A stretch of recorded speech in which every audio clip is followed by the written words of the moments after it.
మా డబ్బు పోయాయి మహాప్రభో కాస్త చూసి పెట్టండి. ఇగో ఏటీఎంలో విత్‌డ్రా అయిపోయింది. లేకపోతే ఆన్‌లైన్ బ్యాంకింగ్‌లో ఎవడో లాగేశాడు. కొన్ని రూపాయలు, రూ. 2 కాదు వదిలేద్దామంటే లక్షల్లో లాగేశారు చూడండి అంటే బ్యాంకులు పట్టించుకోవండి. మీకు తెలుసో లేదో చాలా బ్యాంకులు పట్టించుకోవు.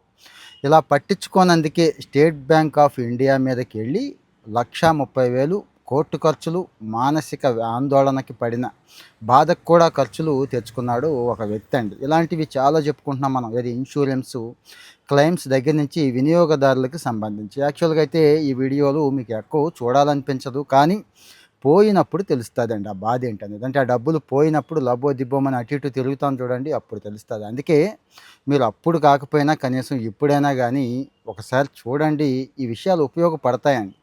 కనీసం 10 మందికి షేర్ చేయతగ్గ కంటెంటే నేను మీకిస్తాను. ఒక లైకు, షేరు ఎంతోమంది జీవితాల్లో వెలుగుని నింపుతాయి. అంటే ఆళ్ళ డబ్బు వాళ్ళకొచ్చేలా చేస్తాయి.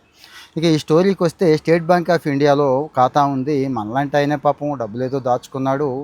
ఆయనకి తెలియకుండానే విడతలుగా ట్రాన్స్‌ఫర్ అయిపోయినాయండి డబ్బులు. ఎవడో ఏటీఎంకెళ్ళాడు 2, 3 సార్లు చక్కగా డ్రా చేసుకున్నాడు. ఆన్‌లైన్‌లో ఇంకో 2, 3 సార్లు డ్రా చేసేసుకున్నాడు. 80,000 ఏమో ఏటీఎంలో డ్రా చేసేసుకుంటే 50,000 ఏమో ఆన్‌లైన్‌లో ట్రాన్స్‌ఫర్ చేసేసుకున్నాడు. సరే మనోడిదే తప్పుంది. ఏమైనా ఓటీపీలు చెప్పాడంటే లేదు.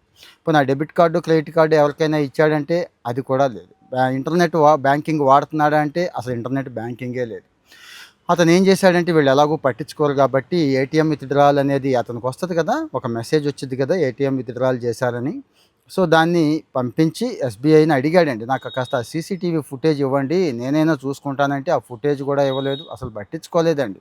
పట్టించుకోగా వాళ్ళు చెప్పే సాకు ఏంటో తెలుసా? 3 రోజుల్లోపు కంప్లెయింట్ చేయలేదు కాబట్టి మేము పట్టించుకోవాల్సిన అవసరం లేదు. ఇది ఎస్‌బీఐ చెప్పిన సాకండి. ఇక్కడ ఇతను ఎలా ఫైట్ చేశాడు? ఎలా ఆ డబ్బు వెనక్కి తెచ్చుకున్నాడనేది బాగా ఉపయోగపడుతుంది. మరి బ్యాంకింగ్‌లో బాధ్యత లేకుండా స్టేట్ బ్యాంక్ ఆఫ్ ఇండియా లాంటివే ఉన్నప్పుడు ఇక మిగిలిన బ్యాంకుల గురించి మనం పెద్దగా చెప్పక్కర్లేదండి. అన్ని చోట్ల ఈ సమస్య ఉంది కాబట్టి ఇగో ఎలా పరిష్కరించుకోవచ్చు. ఈ కస్టమర్ ఏదైతే రూట్‌లో వెళ్ళాడో ఆయన మంచి రూట్ మనకి చూపిస్తున్నాడండి. ఆ రూట్‌లో వెళ్ళిపోవచ్చు మనం. పెద్ద ఖర్చు కూడా ఏం కాదు. వినియోగదారుల ఫోరాలుంటాయి జిల్లా స్థాయిలోను. జిల్లా స్థాయిలో అవ్వకపోతే రాష్ట్ర స్థాయిలో కూడా ఉంటాయి. సో, అక్కడికి వెళ్ళి 5, 10,000కి మించి ఏమవ్వదు. 5, 10,000 ఖర్చు పెడితే మళ్ళీ ఆ ఖర్చులు కూడా మనకి వాళ్ళు ఇప్పిచ్చేస్తున్నారు. ఏది మన వైపు న్యాయం ఉంటే, మన వైపు ధర్మం ఉంటే నోరు మూసుకొని ఉండాల్సిన పని లేదు. వాళ్ళతో వీళ్ళతో రికమెండ్ చేయించుకోవాల్సిన అవసరం కూడా లేదు. కాస్త స్పందిస్తే చాలు. కాకపోతే కొద్దిగా టార్చర్ ఉంటది. తిరగాలి తప్పదు. ఫైట్ చేయాలి. ఒక పోరాట యోధుడిలాగా ఫైట్ చేయాలి. ఈ కేసులో కూడా ఇలాగే జరిగిందండి. ఆయన సీసీటీవీ ఫుటేజ్ అడిగితే ఇవ్వలేదు. ఇవ్వకపోతే మనోడు వినియోగదారుల కమిషన్‌కెళ్ళాడు. జిల్లా వినియోగదారుల కమిషన్‌కెళ్ళినప్పుడు అక్కడ ఏం చేస్తదో తెలుసు కదా మీకు. ఎస్‌బీఐ పెద్దగా పట్టించుకోదు. అక్కడికి రాలేదు కనీసం. ఏది ఆ వాదనలకి, ఆ వాయిదాలకు కూడా రాలేదు. ఆళ్ళు జిల్లా వినియోగదారుల సంఘం వాళ్ళు మనోళ్ళకి ఇచ్చేశాడు. ఏది ఇతనికి కట్టమని చెప్పి. అప్పుడు ఎస్‌బీఐకి చురుక్కుమనిపిచ్చి రాష్ట్ర స్థాయికి వేసిందండి. రాష్ట్ర స్థాయికి. రాష్ట్ర స్థాయిలో కూడా వినియోగదారుల కమిషన్ ఒకటి ఉంటుంది కదా! జిల్లా చెప్పింది కరెక్టే.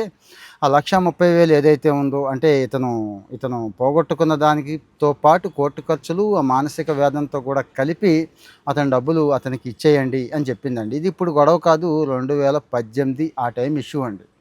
అక్టోబర్ నెలలో.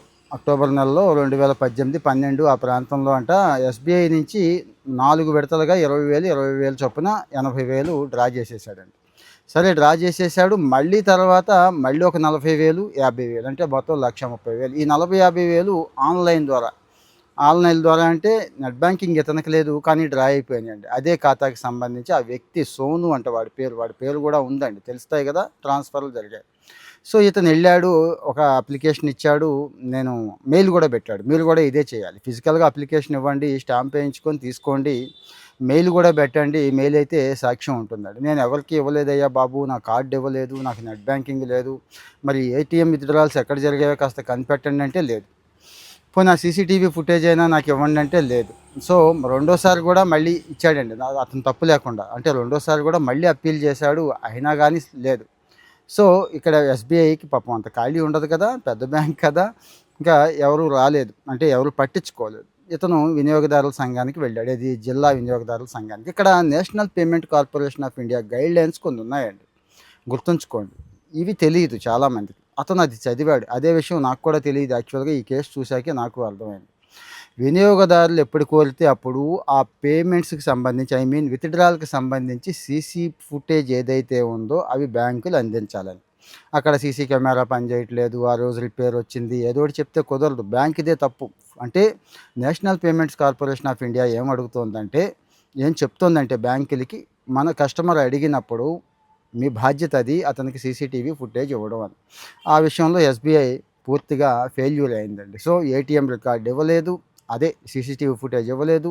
మిగిలిన రికార్డ్స్ ఉంటాయి కదా, ఏ రికార్డు కూడా ఇవ్వలేదండి. ఖాతా బదిలీలకి సంబంధించి ఇతను తప్పు ఉంది అని కూడా ప్రూవ్ చేయలేకపోయాయి. అంటే మన తప్పే ఉంటే సపోజ్ ప్రూవ్ చేయాలి కదా. ఇతనే ఓటీపీ చెప్పాడు, ఇతని డెబిట్ కార్డులోనే అయ్యింది, ఇతని డెబిట్ కార్డే స్వైప్ చేశాడని చూపించాలి కదా. అది కూడా ఎస్బీఐ చూపించలేకపోయిందండి. దాంతో జిల్లా వినియోగదారుల సంఘం తీర్పిచ్చేసింది. అక్కడికి మనోళ్ళు అటెండ్ అవ్వలేదట. చాలా కేసుల్లో ఇలాగే ఉంటాయండి. పెద్ద పెద్ద కార్పొరేట్ వాళ్ళు అటెండ్ అవ్వరు. దాంతో జడ్జి గారికి కోపం వచ్చి సింగిల్ సైడ్ ఇచ్చేస్తారు అన్నట్టు. స్టేట్‌కి మాత్రం వస్తారండి. రాష్ట్ర వినియోగదారులకి ఏసినప్పటికి మాత్రం వస్తారు. వచ్చి అప్పుడు చెప్తారు సాకులు. మామూలుగా ఉండదన్నమాట. ఏం చెప్తారంటే, ఇతను 3 రోజుల్లోపు అప్పీల్ చేయలేదు, మాకు చెప్పలేదు, అప్లికేషన్ ఇవ్వలేదు అందుకు అని చెప్పారండి. అలాంటిదేం కుదరదు. 3 రోజులు, 30 రోజులు కాదు. అతను అడిగింది సహేతుకమే. అసలు మీరు అటెండ్ అవ్వలేదు. మీరు ఇప్పుడొచ్చి ఇగో ఇవన్నీ చెప్తున్నారని చెప్పి ఎస్బీఐకి గట్టిగా షాక్ ఇచ్చారండి. షాక్ ఇస్తూ అంటే అతని డబ్బులు అతనికి ఇచ్చేస్తూ, మొత్తం ఇచ్చేస్తూ, ఒక 5,000 కోర్టు ఖర్చులకి, 5,000 మానసికంగా పడిన ఇబ్బందులకి ఇవన్నీ కలిపి ఇవ్వండి. లేట్ అయితే మళ్ళీ ఇంట్రెస్ట్‌తో కలిపి ఇవ్వాల్సి ఉంటుంది అని కూడా చెప్పేసింది. అంటే కేసు 2018దే కానీ మనకి ఇప్పుడు ఈ మధ్య కాలంలో తీర్పు వచ్చిందండి. ఇలాగ ఈ మధ్య కాలంలో వస్తున్నటువంటి మంచి తీర్పులన్నీ మీకు చెప్పేస్తూ ఉంటాను. అది ఇన్సూరెన్సా, బ్యాంకింగా, ఇంకా ఎఫ్ఎంసీజీ రిలేటెడా, ఎలక్ట్రానిక్ గూడ్స్ వగైరా చాలా కొనుక్కుంటున్నాం కదా మనం. ఇవన్నీ కూడానండి. ఇక్కడ ఒక సమస్య ఏంటంటే, మీ అందరికీ చాలా ఖర్చు అయిపోతుంది, ఎవరిని పట్టుకోవాలి, లాయర్లు పీడించేస్తారు, పిప్పి చేసేస్తారు, ఇలాగ మాట్లాడుతూ ఉంటారు. ఏముండదు. 5-10 వేలకి చేసి పెట్టే లాయర్లు చాలామంది ఉన్నారు. మీకు తెలుసుంటే మంచిదే, సంప్రదించండి, అక్కడే ఉంటారు. లేకపోతే అడగండి, నేను కూడా తెలిసిన వాళ్ళని పరిచయం చేస్తాను. అలాగే ఈ వీడియో ఎవరైనా లాయర్లు చూస్తూ ఉంటే, ఈ కన్జ్యూమర్ అఫైర్స్లో పట్టుంటే 5-10 వేల లోపు నేను చేసి పెడతానండి అనేవాళ్ళు ఉంటే, అంటే అన్ని ప్రాంతాల్లోనూ మరి నాకు తెలిసిన వాళ్ళు ఉండరు కదా. సపోజ్ తెలంగాణ, ఆంధ్ర అన్ని జిల్లాల్లోనూ ఉన్నవాళ్ళు కాస్త మీరు మీ వివరాలు ఇస్తే నేను ఒకసారి వెరిఫై చేసుకొని, ఎస్ ఈ లాయర్ గారు మంచి ఆయన, మంచి సర్వీస్ ఇస్తారనుకుంటే మీ నెంబర్లు అఫీషియల్గా ఇక్కడే ఇచ్చేస్తానండి. అంటే సోషల్ మీడియా ఈ రకంగా ఉపయోగపడితే అంతకు మించి ఏముంది, అది గొప్ప ప్రయోజనం కదా నాకు అనిపిస్తూ ఉంటుంది. నా పర్సనల్ ఫీలింగ్ అది. అందుకోసమే అంటే ఏదో విపరీతమైన వ్యూస్ వస్తాయి, లైకులు వస్తాయి, మంచి మసాలా వేసిన వీడియోలే చేయాలంటే నా వల్ల కాదు. కానీ 10 మందికి ఉపయోగపడుతుంది అనుకుంటే ఈవేళ కాకపోతే రేపైనా చాలామంది ఉపయోగించుకుంటారు కదండి. ఇంతకుముందు ఇన్సూరెన్స్ది ఒకటి చెప్పాను, ఈవేళే ఇగో ఇంకా అది పోస్ట్ చేయలేదు, చేస్తాను. ఇప్పుడేమో ఇగో బ్యాంకింగ్ చెప్తున్నాను. ఇలాగ ప్రతిదీ అయ్యింది అయినట్టుగా చెప్పుకుందాం. ప్రతి సమస్యకి పరిష్కారం ఉంది.